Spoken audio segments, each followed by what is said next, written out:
Hello students, my self Mohammad Alam Ansari. स्वागत है आपका मेरे चैनल आलम फाउंडेशन क्लासेस पर। मैं आपको क्लास 9 to 12 इस चैनल के माध्यम से गणित और विज्ञान पढ़ा रहा हूं, जिसमें 11 और 12 का मैं भौतिक विज्ञान और रसायन विज्ञान पढ़ा रहा हूं, 9 और 10 का गणित और विज्ञान पढ़ा रहा हूं। इस क्रम में मैंने अपने इस चैनल पर 9 to 12 तक के गणित और विज्ञान के वीडियो लेक्चर अपलोड किए हुए हैं। आज हम शुरू करेंगे आपके साथ गणित का एक सफ़र जो कक्षा 10 का है, जिसमें आज मुझे जो चैप्टर पढ़ाना है वो मैंने समांतर श्रेणी अर्थमेटिक प्रोग्रेशन चैप्टर स्टार्ट करने का सोचा है। जो लोग मेरे चैनल पे नए हों उनसे मेरी एक छोटी सी रिक्वेस्ट है कि आप मेरे चैनल को लाइक शेयर और सब्सक्राइब कर दें और ज़्यादा से ज़्यादा लोगों को शेयर करें, ताकि उनको मेरे इस चैनल के माध्यम से अपने सब्जेक्ट्स को आसानी से पढ़ने में बहुत ज़्यादा हेल्प हो सके। तो चलिए आज शुरू करते हैं अर्थमेटिक प्रोग्रेशन। देखिए बच्चों, गणित क्या है? संख्याओं का खेल है और इसको समझना प्रैक्टिस पर डिपेंड करता है। जितना प्रैक्टिस करेंगे उतना ही आपके लिए बेनिफिट होगा मैथमेटिक्स में। आज हम जो पढ़ने जा रहे हैं समांतर श्रेणी, बिल्कुल नई चीज़ है। मैंने जो स्टार्ट करा है कि बिल्कुल नया चीज़ है, ना आपने इसको पहले कभी पढ़ा है, ना इसके बारे में आपने जानने की कोशिश की है, ना आपको बताई गई है। आप अगर पहले से पढ़े हुए हैं तो बहुत अच्छी बात है।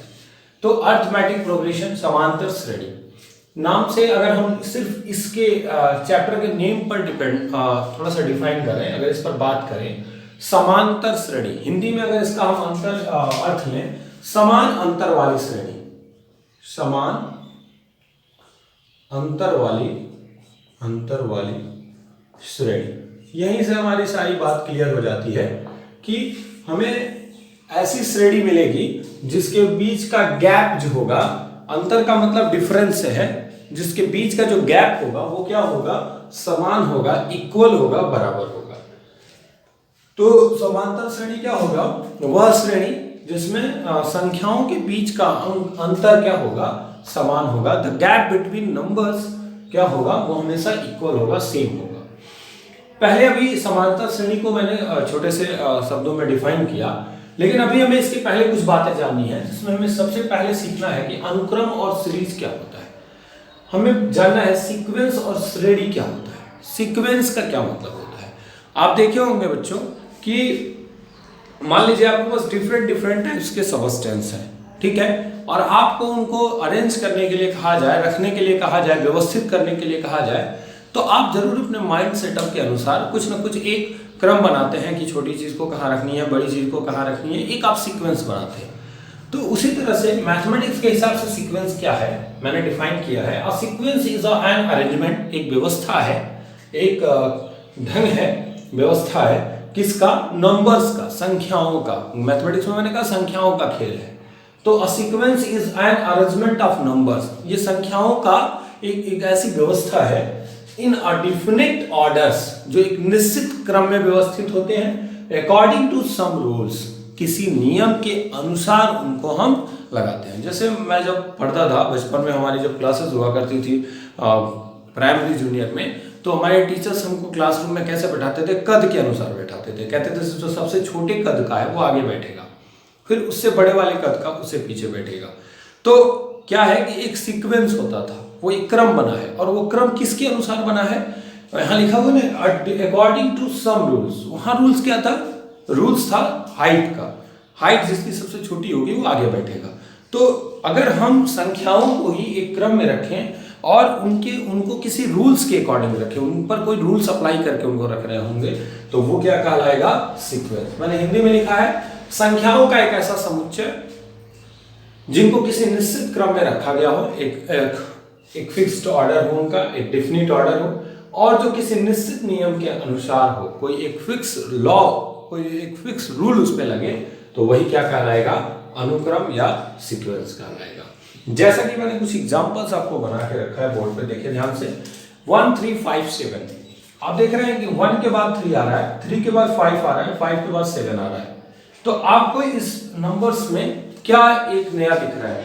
1 3 5 7 में आप क्या देख रहे हैं कि जो नई संख्या है, जो आगे वाली संख्या है, जैसे कि 3, वो अपने पहली वाली संख्या से 2 ज्यादा है। फिर उसके बाद वाली जो नया है, जो नई संख्या है, वो फिर अपने पहली संख्या से वो 2 ज्यादा है। फिर उसके बाद वाली जो संख्या है वो फिर अपने पहले वाली संख्या से 2 ज्यादा है। तो इस प्रकार मैं कह सकता हूं ये जो मैंने 1 3 5 7 का क्रम बनाया है, ठीक है, वो क्या कहलाएगा, एक अनुक्रम कहलाएगा, एक सीक्वेंस कहलाएगा, बिकॉज एक डेफिनिट ऑर्डर है और कुछ रूल्स हैं। रूल्स क्या है कि आपको हर नंबर में 2 ऐड करके लिखना है। जैसे 1 के बाद अगर 3 लिखे तो इसमें 1 में 2 ऐड किए होंगे, 3 के बाद 5 लिखे तो 3 में 2 ऐड किए होंगे, 5 के बाद 7 लिखे तो 5 में 2 ऐड किए होंगे। ऐसे आप नंबर्स लिखते चले जा रहे हैं। दूसरे वाले पर देखें 1 8 27 64। ध्यान दें 1 के बाद 8 आया है, 8 के बाद 27, 27 के बाद 64। थोड़ा सा दिमाग दौड़ा है। 1 के बाद 8 आने का यही मतलब है कि 1 जो है 1 का होल क्यूब 1 होता है, 2 का होल क्यूब 8 होता है, 3 का होल क्यूब 27 होता है। यानी कि ये जो सीक्वेंस आप देख रहे हैं, ये जो क्रम आप देख रहे हैं, इसका एक रूल क्या है कि आप 1 2 लेकर के जितने भी नंबर्स हैं 1 2 3 उन सभी नंबर के होल क्यूब को एक क्रम में रखा गया। जैसे 1 का क्यूब, 2 का क्यूब, 3 का क्यूब, ऐसे क्रम से रखा गया है। तो ये भी एक अनुक्रम या सीक्वेंस को बना रहा है। इसी प्रकार आगे बढ़िए। देखिए 2 के बाद 4, 4 के बाद 6, 6 के बाद 8, 8 के बाद 10। यहाँ पे 2 बातें आप कह सकते हैं कि ये जो नंबर्स लिखे हुए हैं ये क्या है, ये सम संख्याएं हैं, सम संख्याएं हैं, इवन नंबर्स हैं। और क्या है कि देखिए 2 के बाद 4 क्यों आया, क्योंकि इसके प्रीवियस नंबर में हमने 2 ऐड किया है। 4 के बाद 6 क्यों आया, क्योंकि हमने 2 ऐड किया है। 6 के बाद 8 कैसे आया, क्योंकि हमने 2 ऐड किया है। तो या तो आप कहें कि एक रूल ये बनाया गया है कि जो फर्स्ट नंबर है उसमें 2 ऐड करके जो सेकंड नंबर आएगा फिर उसमें 2 ऐड करके ऐसे नंबर्स लिखते चले जाएंगे। ये भी किसको बनाएंगे, एक सीक्वेंस को बना रहे हैं। In the same way another number जो हमने लिखा है 1 के बाद 4 लिखा है, 4 के बाद 16 लिखा है, 16 के बाद 64 लिखा है। इसका क्या है, तो देखिए 1 के बाद 4 आया है, 4 के बाद 16 आया है, 16 के बाद 64 आया है। तो देखिए 1 में 4 का मल्टीप्लाई करेंगे तो 4 आएगा ना। 1 इंटू 4 क्या हो जाएगा, 4 इंटू 4 क्या हो जाएगा 16, फिर 16 इंटू 4 क्या हो जाएगा 64। फिर यानी कि हर नंबर में 4 का मल्टीप्लाई करते जा रहे हैं। तो ये क्या बना रहे हैं, एक सीक्वेंस को बना रहे हैं। तो सीक्वेंस क्या हुआ बच्चों, सीक्वेंस क्या हुआ, जब हम क्या करेंगे, संख्याओं के एक ऐसे समूह को जो किसी निश्चित नियम के अनुसार व्यवस्थित कर देंगे तो वही क्या कहलाएगा, सीक्वेंस कहलाएगा। क्या आपको इतनी बात समझ में आई? मैं एक छोटा सा आपको एक उदाहरण देता हूं। मैं आपको एक कुछ नंबर्स लिखता हूं, आपको बताना है क्या ये सीक्वेंस है। जैसे मान लीजिए 2 5 7 3 4। आप बताइए क्या ये जो मैंने लिखा है ये एक सीक्वेंस है? थोड़ा सा सोचिए। 2 के बाद 5 आया तो आपको ये लग रहा होगा कि 3 ऐड किया है, ठीक है। 5 के बाद 7 आया यानी 2 ऐड किया है, 7 के बाद 3 आया यानी 4 माइनस किया है, 3 के बाद 4 आया यानी 1 प्लस किया है। तो क्या एक डेफिनिट रूल के अकॉर्डिंग ये चल रहा है? नहीं चल रहा है। क्या एक फिक्स नंबर इनमें ऐड या सब्ट्रैक्ट या मल्टीप्लाई या डिवाइड किया जा रहा है? नहीं किया जा रहा है। यहाँ पे आप देख रहे हैं कि एक एट रैंडम ऑर्डर है, कोई निश्चित क्रम नहीं है। 2 के बाद 5 आ गया, 5 के बाद 7, 7 के बाद 3। तो क्या ये सीक्वेंस कहलाएंगे? जी नहीं, इन्हें हम सीक्वेंस नहीं कहेंगे। पॉज करके इसको नोट करिए, फिर आगे श्रेणी बताता हूं। चलिए नोट हो गया होगा। अब आइए श्रेणी समझते हैं। इसी पर समझ सकते हैं, कोई बहुत बड़ी चीज नहीं है। श्रेणी क्या होगा, श्रेणी और अनुक्रम में कोई बहुत बड़ा अंतर नहीं है, कोई अंतर लगभग नहीं है। हम कहें तो अच्छी बात होगी, गलत नहीं होगा। क्या करना है आपको, जो आपने सीक्वेंस लिख रखा है ना, उसी सीक्वेंस में आप क्या करिए, कोई मैथमेटिकल साइन का उपयोग कर लीजिए, कुछ स्पेशल कंडीशंस लगा दीजिए। जैसे 1 + 3 + 5 + 7 ऐसे लिख दीजिए, ठीक है। या आप ऐसे ना लिख पा रहे हो तो कुछ ऐसे लिखे -2 -5 -8 ऐसे करके आप इसको -11, ठीक है, डॉट डॉट डॉट। तो ये क्या कहलाएगा, ये पहली बात तो 1 के बाद 3 3 के बाद 5 5 के बाद 7 दैट इज सीक्वेंस, कोई दिक्कत नहीं है। 1 के बाद 3 2 ऐड किया होगा, 3 के बाद 5 2 ऐड किया होगा, 5 के बाद 7 2 ऐड किया होगा। तो इसमें आप पूरी तरह सहमत हैं कि इसमें 2 ऐड करता हुआ चला जा रहा है। यहां आप देख रहे हैं कि 2 के बाद 5 5 के बाद 3 का गैप है माइनस साइन के साथ। तो जब हम सीक्वेंस में चिन्हों का उपयोग कर देते हैं, कुछ कंडीशंस लगा देते हैं, mathematical conditions, mathematical 4 famous conditions हैं, सब्ट्रैक्शन, एडिशन, मल्टीप्लिकेशन, डिवीजन। तो हम इनका जब यूज करते हैं तो वो क्या, जैसे धन चिन्ह या ऋण चिन्ह का स्पेशली पॉजिटिव और नेगेटिव का इस्तेमाल करने लगते हैं, तो वो किस चीज को डिफाइन करता है, वो श्रेणी को बताने लगता है। Is called series. तो श्रेणी क्या हो गया कि जब हम सीक्वेंस में ही धन या ऋण चिन्हों का इस्तेमाल करना शुरू कर देंगे, पॉजिटिव निगेटिव चिन्हों का इस्तेमाल करना शुरू कर देंगे, तो वही क्या कहलाएगा, सीक्वेंस का सीरीज कहलाएगा। चलिए इसके आगे अब आगे बात करते हैं, मिटा दो इसको। चलिए अब इसके आगे मैं एक बात करता हूँ आपसे। मान लीजिए 1 3 5 7 9 डॉट डॉट डॉट करके ऐसे हमने लिख रखा है, एक सीक्वेंस है, इससे आप पूर्णतः सहमत हैं, इसमें किसी को कोई प्रॉब्लम नहीं है। अब मैं आपको बताऊं, ये जो पहला लिखा हुआ है इसको कहेंगे प्रथम पद, प्रथम पद, first term, this is first term, ठीक है, ये फर्स्ट टर्म हुआ। तो इसके बाद वाला जो लिखा हुआ है वो क्या कहलाएगा, इसके बाद मैंने जो लिख रखा है, ठीक है। और फर्स्ट टर्म को अगर हम लिखने की कोशिश करें तो ये A1 हमने A से रिप्रेजेंट कर लिया, A1 हो गया। This is what, this is second term, this is second term, द्वितीय पद ये A2 हो जाएगा। इसी तरह से ये क्या कहलाएगा, this is the third term, A3 हो जाएगा, ठीक है, ये A4 हो जाएगा, फोर्थ टर्म हो जाएगा। तो अगर मैं आपको कुछ समझाने की कोशिश करूं तो ये मैं समझा सकता हूं कि जो फर्स्ट टर्म है वो A1 है, जो सेकेंड टर्म है वो A2 है, और वो मेरे पास जो है वो क्या है, 3 है। तो मैं आपको अगर कुछ अच्छे से एक्सप्लेन करने की कोशिश करूं तो मैं यहां बता सकता हूं कि A1 = 1, A2 = 3। मैं अब इस 3 को कैसे लिखता हूं थोड़ा ध्यान दीजिए। मैं 3 को लिख सकता हूं 1 प्लस का 2, ऑल्सो वी कैन राइट 1 + 2, ठीक है। अब मैं इसको और क्या लिख सकता हूं, 1 को मैं क्या लिख सकता हूं, A1, तो A1 + 2। दैट मीन्स अगर हम A1 में 2 ऐड कर देंगे तो क्या हमें A2 मिल जाएगा, चेक कर लीजिए। अगर हम A1 में A2 ऐड कर देंगे तो हमें क्या मिल जाएगा, बिल्कुल हमें A2 मिल जाएगा। अब हम A3 की बात करें, A3 5 है, मैं इसको क्या लिख सकता हूं, 5 को 1 + 3 +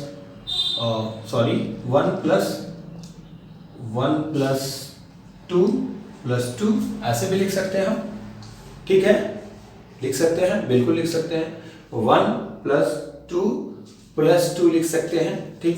तो मैं यहाँ पे इसको कैसे राइट डाउन कर सकता हूँ कि जो 1 + 2 है वो मेरा A2 होगा, और ये मेरा क्या हो जाएगा, 2। यानी कि अगर हम A2 में 2 ऐड करेंगे तो हमें क्या मिल जाएगा, A3 मिल जाएगा, ठीक है। तो अगर हम इस तरह से समझने की कोशिश करेंगे तो हम इन नंबर्स के खेल को अच्छे से समझ पाएंगे कि हम इन नंबर्स को कैसे ऐड कर रहे हैं, कैसे सब्ट्रैक्ट कर रहे हैं। तो हम ये देख रहे हैं कि A1 के बाद जब हम A2 पा रहे हैं, A2 के बाद जब हम A3 पा रहे हैं, तो A1 में हमने कितना ऐड किया तो हमें A2 मिल गया। A1 में जब हमने 2 ऐड किया तो हमें A2 मिल गया। फिर हमने जब A2 में हमने A3 में A2 में कितना ऐड किया, 2 ऐड किया, तो हमें क्या मिल गया, A3 मिल गया। इसी तरह से अगर हमें A4 फाइंड करना है तो A3 में 2 ऐड करना होगा। तो जो हमारे नंबर्स के बीच का जो एक फिक्स गैप आ रहा है, इसको हम एक नया टर्म देते हैं, दिस इज नोन एज सर्वांतर, कॉमन डिफरेंस, ठीक है। तो मैंने आपको भी सिर्फ और सिर्फ एक बात समझाई कि कॉमन डिफरेंस क्या होता है। कॉमन डिफरेंस वह नियत संख्या है, वह कांस्टेंट नंबर है। Common difference is a constant number जिसको हम प्रीवियस नंबर में ऐड या सब्ट्रैक्ट करके नेक्स्ट नंबर को फाइंड आउट कर सकते हैं। कॉमन नंबर वो नंबर है जिसको अगर हम इस प्रीवियस वाले नंबर में या फर्स्ट टर्म में अगर हम ऐड करें या सब्ट्रैक्ट करें तो हमें नेक्स्ट नंबर क्या हो जाएगा, मिल जाएगा, हमें आसानी से प्राप्त हो जाएगा, ठीक है। ये जो कॉमन नंबर है ये पॉजिटिव, निगेटिव या जीरो कुछ भी हो सकता है।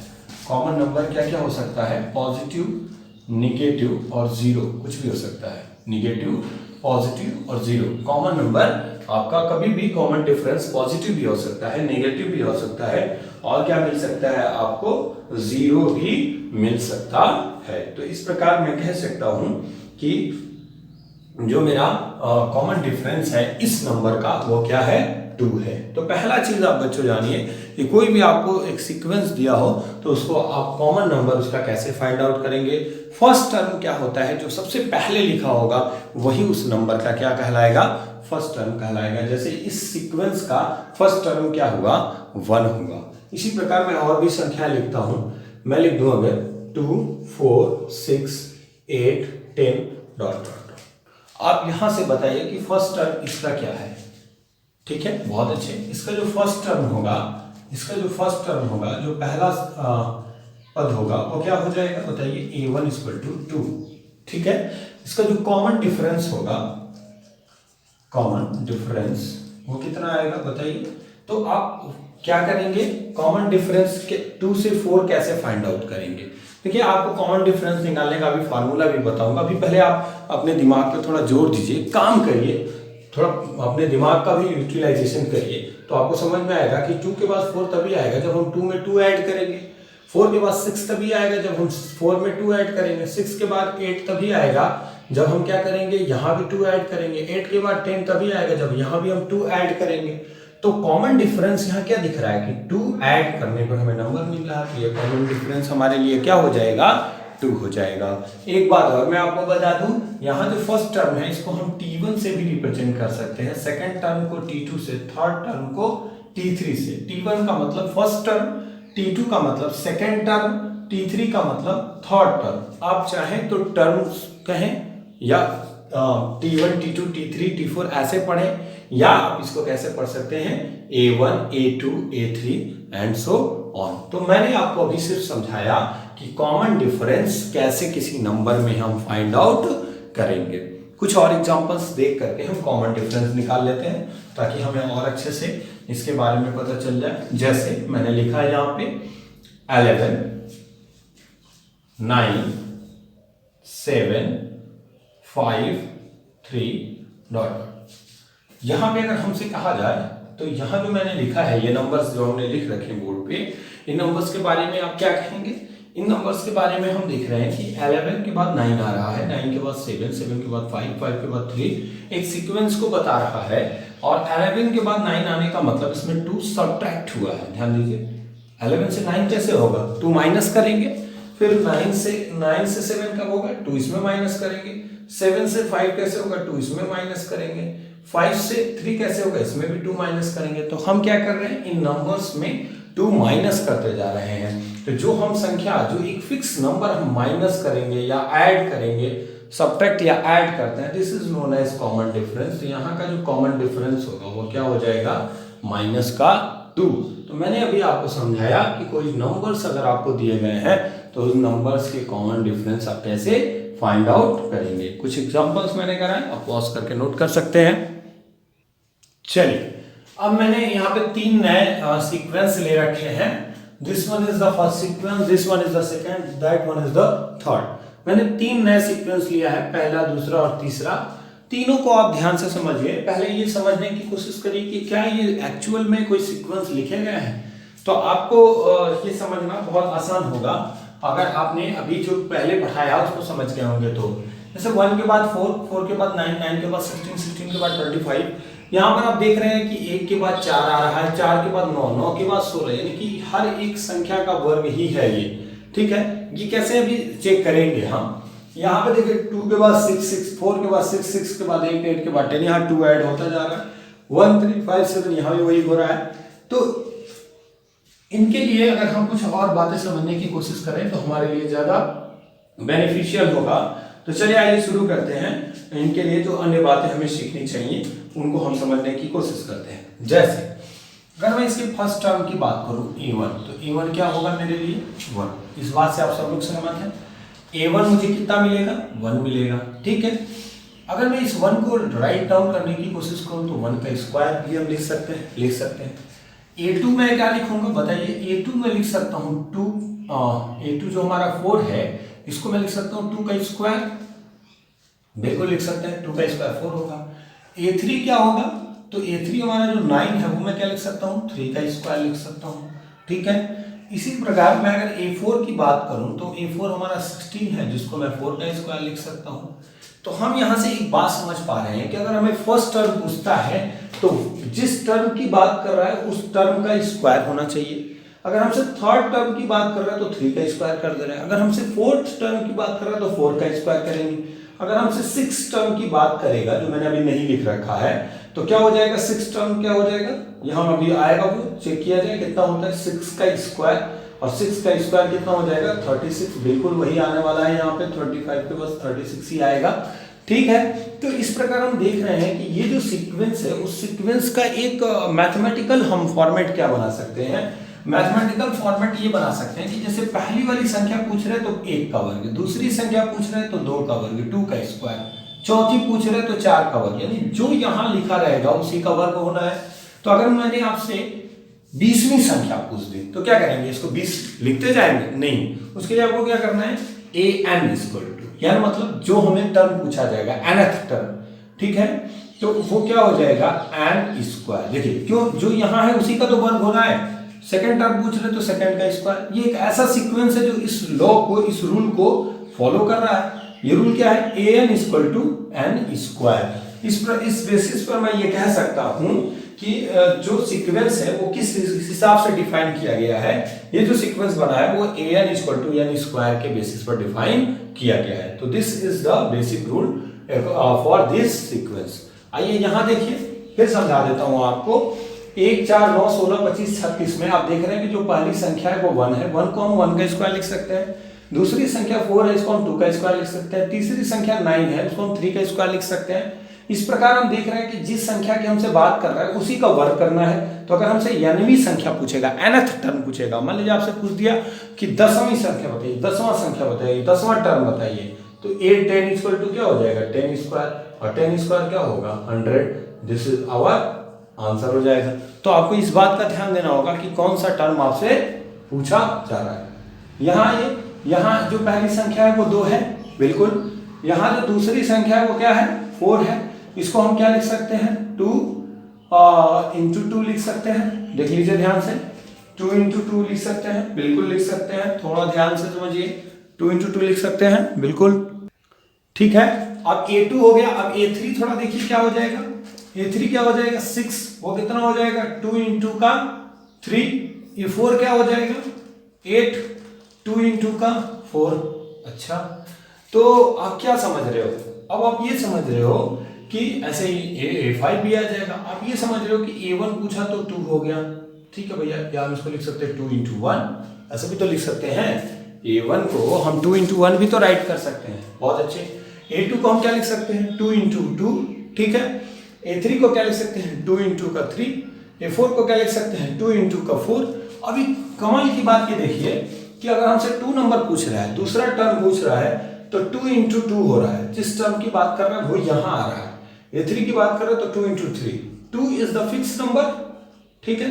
अगर A4 की बात कर रहे हैं तो 2 इंटू 4, अरे वाह। तो हम क्या लिख सकते हैं, अगर हमसे A8 पूछ ले तो कितना होगा, चलिए जो आएगा वो भी यहाँ राइट करेंगे। तो क्या हो जाएगा 2 इंटू 8, 8 2 जा 16, तो ये हो जाएगा 16। लिख लीजिए, first second third fourth fifth हो गया, 10 के बाद 2 2 ऐड करना है, 12 14 16। तो ये देखिए 1 2 3 4 5 6 7 8, 18th नंबर क्या आ गया हमारा 16 आ गया।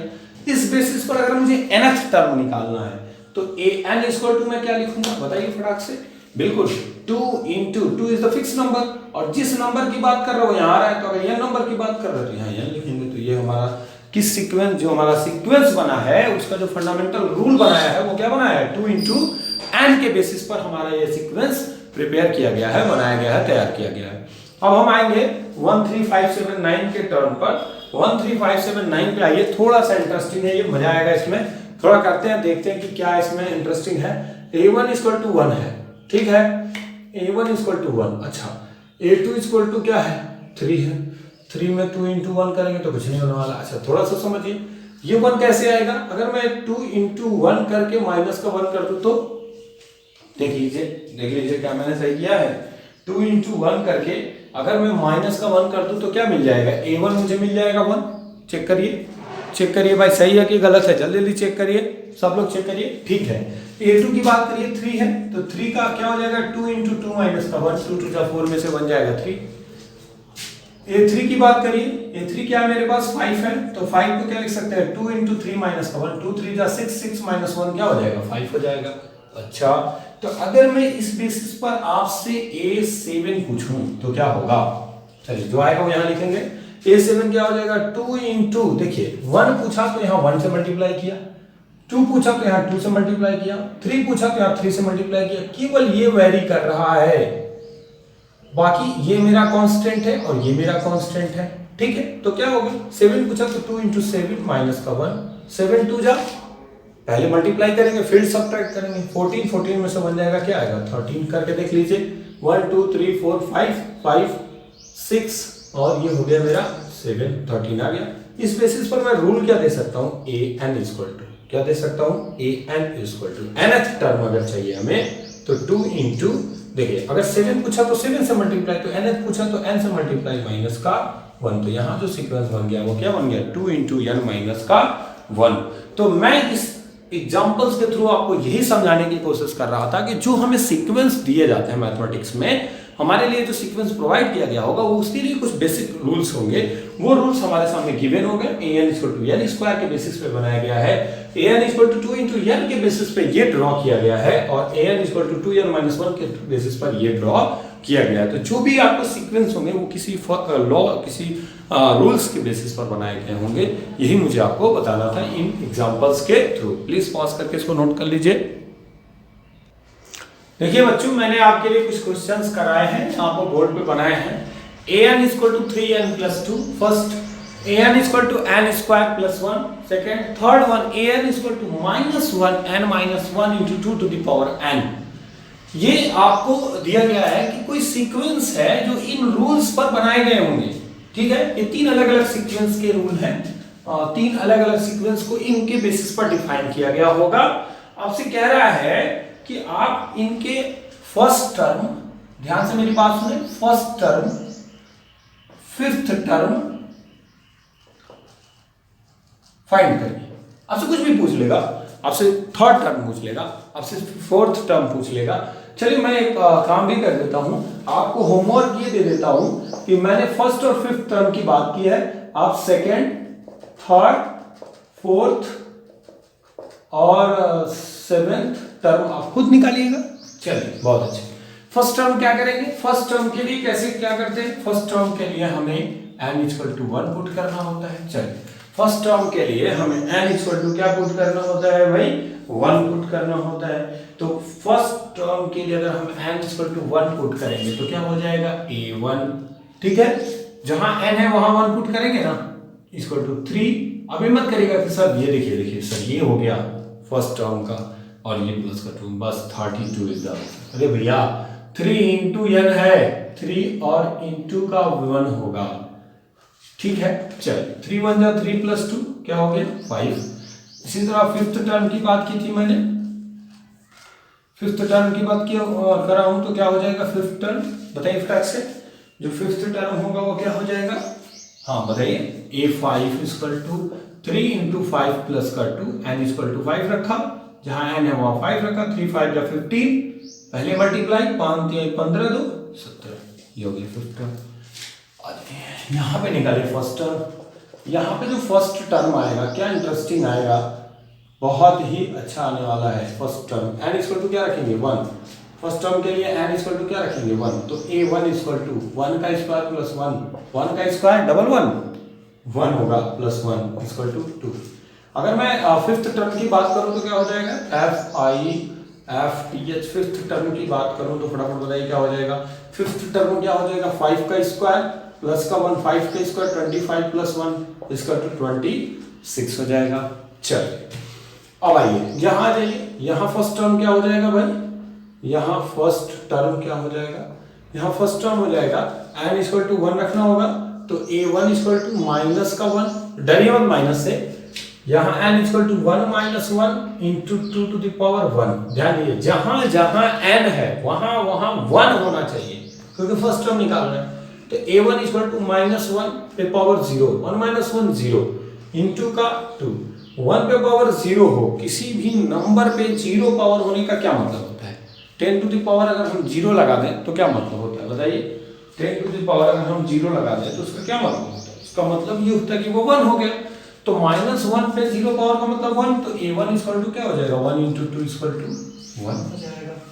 अच्छा, फिफ्थ टर्म निकालिए। फिफ्थ टर्म क्या हो जाएगा? FIFTH। फिफ्थ टर्म क्या हो जाएगा? पांचवा पद क्या हो जाएगा? n equal to 5। तो चलिए a5 इक्वल टू, चलिए फटाक से करिए, -1 n की जगह 5 - 1 × 2 टू द पावर 5। चलिए -1 तो रहेगा, 5 - 1 4 हो जाएगा, इंटू 2 टू द पावर 5 का मान क्या होगा? 2 दूना 4 दूना 8 दूना 16 दूना 32, 32।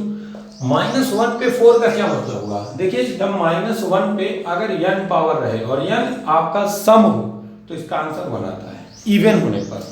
-1 पे पावर n हो और अगर n ऑड हो तो ये -1 आता है। n अगर सम होगा तो ये 1 आएगा, और ये विषम होगा, विषम मतलब समझ रहे हैं ना, 3 5 7 ये होगा तो ये माइनस का 1 आएगा। ठीक है, अगर इवन होगा तो हमारा क्या मिलेगा? प्लस, और ऑड होगा तो क्या मिलेगा? माइनस। तो ये कौन सा नंबर है? 4 इवन नंबर है, तो -1 का 4 बार मल्टीप्लाई करेंगे तो 1 आ जाएगा, इंटू 32 हमारा क्या हो जाएगा फाइनल? ये 5 क्या आ जाएगा? 32 आ जाएगा। प्लीज इसको पॉज करके नोट कर लीजिए फटाफट। देखिए बच्चों, मैंने अभी तक जितना आपको बताया उस बेसिस पर मैंने कुछ होमवर्क आपको राइट डाउन करके दिखाया है बोर्ड पे। प्लीज आप इसे अपने पेन और कॉपी पे, इसको पेन की सहायता से अपनी कॉपी पे नोट कर लें। जब भी आप मेरी क्लास में बैठिए तो पेन और पेपर लेके बैठिए ताकि आप हर चीज़ों को नोट कर सकें, जितनी भी चीज़ें मैंने बताई हैं आपको। तो फाइंड द फर्स्ट टर्म। आपको an equal to 2n² - 3n + 1 दिया है। आपसे फर्स्ट टर्म पूछ रहा है, सॉरी फर्स्ट 5 टर्म्स, 5 शुरुआत के 5 पद आपसे पूछ रहा है। यानी आपको इस क्वेश्चन के लिए पहले आपको n इक्वल टू 1 रखना होगा, फिर n इक्वल टू 2, फिर n इक्वल टू 3, फिर n इक्वल टू 4, फिर n इक्वल टू 5। सिर्फ इसी के लिए नहीं बल्कि इन पांचों क्वेश्चंस के लिए आपको यही करना होगा।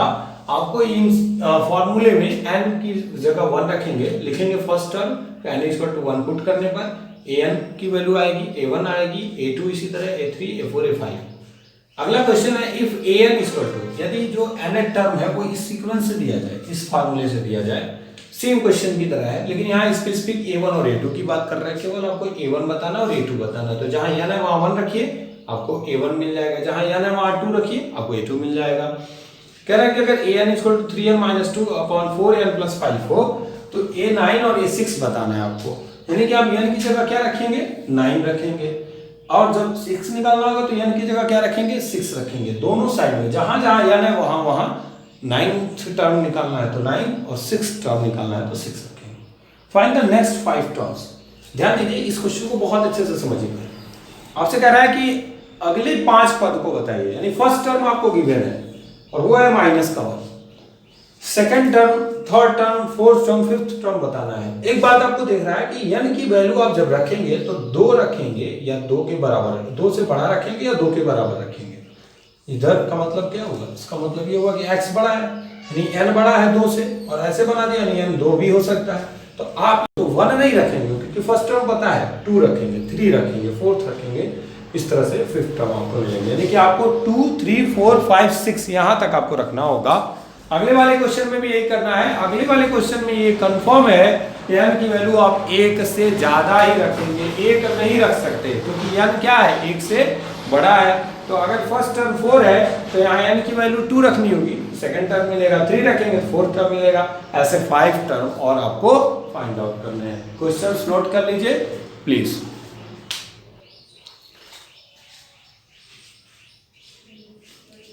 ठीक है बच्चों, आपने जितना नोट कर लिया क्वेश्चंस को, प्लीज आपसे रिक्वेस्ट है इनको आप सॉल्व करें। मैं अपना व्हाट्सएप नंबर आपको दे देता हूं, आप चाहें तो इन क्वेश्चंस को सॉल्व करके मेरे व्हाट्सएप नंबर पे सेंड कर सकते हैं ताकि मैं इनको चेक करूं कि आपने सही किया या गलत किया है।